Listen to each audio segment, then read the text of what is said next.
le MACAP a aidé tout d'abord à faire ce qu'on appelle état des lieux de l'infrastructure nationale qualité. Et parmi les caractéristiques de cette infrastructure nationale qualité, il y a ce qu'on appelle évaluation de la conformité.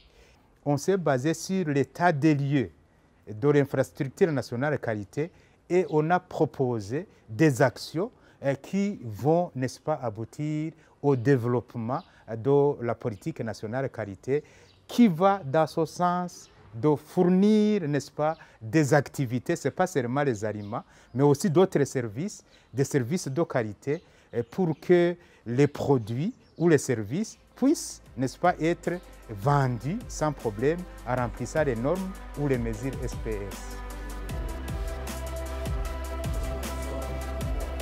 Oui, le projet Markup s'est focalisé sur 3 produits principaux. Le thé, le café et les produits horticoles, parce que ce sont les filières qui, pour le moment, fonctionnent déjà bien et qui sont les principaux produits d'exportation du Burundi vers les marchés extérieurs. Mais pour pouvoir exporter suffisamment ces produits, il faut que ces produits soient de qualité, répondent aux qualités qui sont justement fixées par des normes internationales.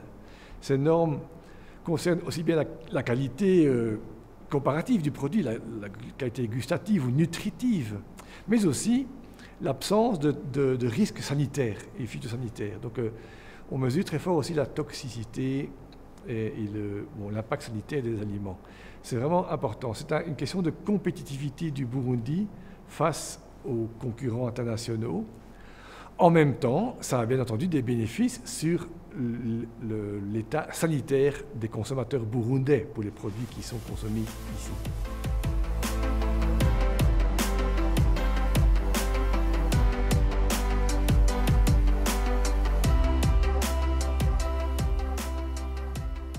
Le MACAP, en dotant à l'ODECA de ces outils de sauvegarder la qualité, on voudrait se rassurer aussi, est-ce que tel café produit, est-ce qu'il a un goût de pomme de terre qui est vraiment une anomalie pour le café qui est consommé? Est-ce que le café qui est produit ne possède pas d'autres toxines qui pourraient, dans ce cas, déstabiliser ou bien détruire le corps humain du consommateur? Alors, au niveau de la sécurité des aliments, d'abord, la sécurité des aliments commence par sa qualité elle-même. Après ça, il faut qu'il y ait une traçabilité. Il faut savoir, est-ce que le café qui est consommé provient d'où? C'est dans cette logique alors qu'au niveau de l'ODECA, en collaboration avec le MACAP, on vise à savoir tel café de telle qualité, traité dans telles conditions, provient de la région X pour être transformé dans la station de lavage Y. Et voilà, il est analysé au niveau du laboratoire Z qui est doté de tel matériel. Et dans ce cas, le consommateur saura quel est le café qui est consommé, le café qui est connu. C'est-à-dire que pour pouvoir arriver à cette traçabilité, à cette transparence au niveau du mouvement du café, il faut connaître bien sûr une chaîne bien cadrée, bien contrôlée, depuis le champ jusqu'au niveau du laboratoire, même au niveau du stock du café pré-exporté pour que le consommateur accède à un café qui a été conditionné vraiment dans des conditions très favorables. We have managed to develop capacity through the MACAP project. A lot of our staff have been trained in Burundi. They've also been trained in Kenya. They've also been trained in Dar es Salaam. And in that way, they have been able to acquire skills in quality management, skills in marketing, skills in sales, skills in financial management. So we have done a lot together since the project started. And on the quality side also, we have been lucky to be supported in the procurement of quality monitoring equipment, and we received tea testing kits from the MACAP project. We received equipment, machinery that is used for testing quality, and we also got a number of other items that support the assurance of our quality at the factory level.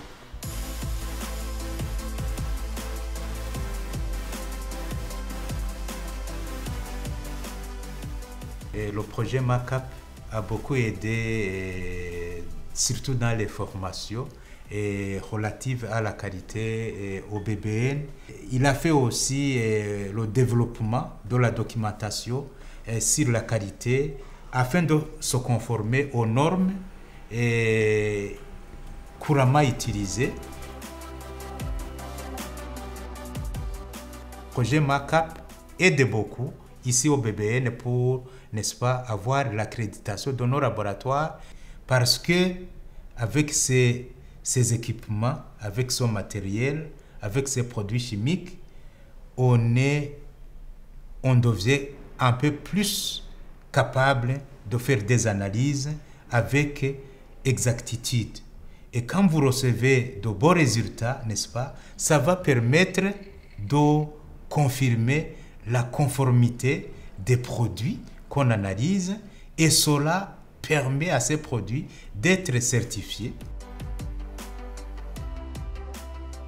Je voudrais féliciter le projet MACAP de venir dans notre pays parce qu'on voit grande importance, grande importance, pas uniquement pour notre laboratoire, mais pour le pays aussi. Parce qu'ils ont commencé à élaborer une politique de qualité, d'abord, qui est important aussi pour savoir la qualité. Et après, il y a des choses comme renforcement de capacité de personnel et renforcement de capacité matérielle qui ont aidé dans notre laboratoire. Idéalement avec un broyeur Waring, ça c'est la référence. Dans le cadre du projet MACAP, nous avons participé à la formation portant sur la norme ISO 17025. C'était une nouvelle version 2017. La formation était sur les thèmes plus pertinents au laboratoire. C'était notamment la formation du personnel, calibration et vérification des équipements de laboratoire. Il y avait manuel qualité, validation des méthodes et l'incertitude de mesures. Ça va nous permettre d'améliorer nos services offerts aux clients, aussi dans l'amélioration de notre manuel qualité et le renforcement des exigences de performance.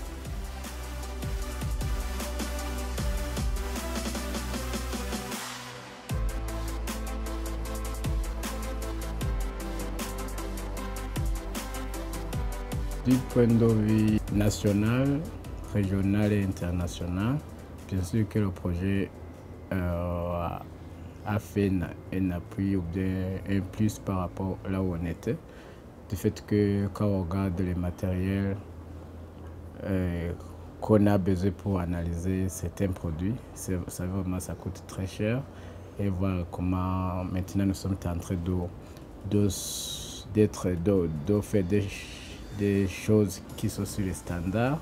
Donc c'est dans ce sens que le projet est venu pour nous appuyer, pour qu'on fasse des analyses qui sont vraiment sur le standard international.